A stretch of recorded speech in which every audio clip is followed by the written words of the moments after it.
اكتر موبايل مجنون شفته في حياتي ده يا جماعه هو اقوى موبايل انتجته الصين وبيجي لك في بوكس عملاق.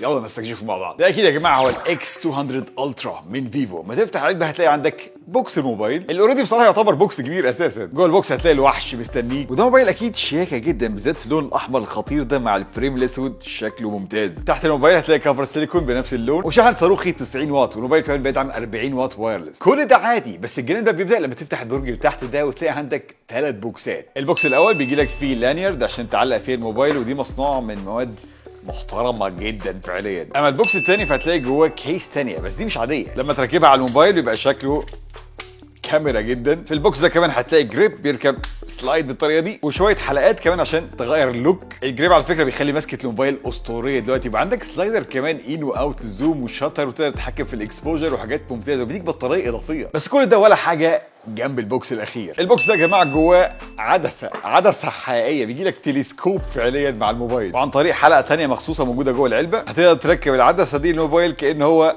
كاميرا بروفيشنال. والمنظر دلوقتي زي ما شايفين هيستيريا، بس النتائج اللي بتاخدها مع السيستم المجنون ده يا جماعه مرعبه. دي احسن صور وفيديوهات شفتها بتطلع من اي موبايل في التاريخ. ولعلمك باقي مواصفات الموبايل كلها بنفس المستوى المجنون. هتلاقوا فيديو كامل اكيد عن الوحش ده. ودلوقتي حابب اسمع رايكم في الاكس 200 الترا. تحب تشتري موبايل زي ده؟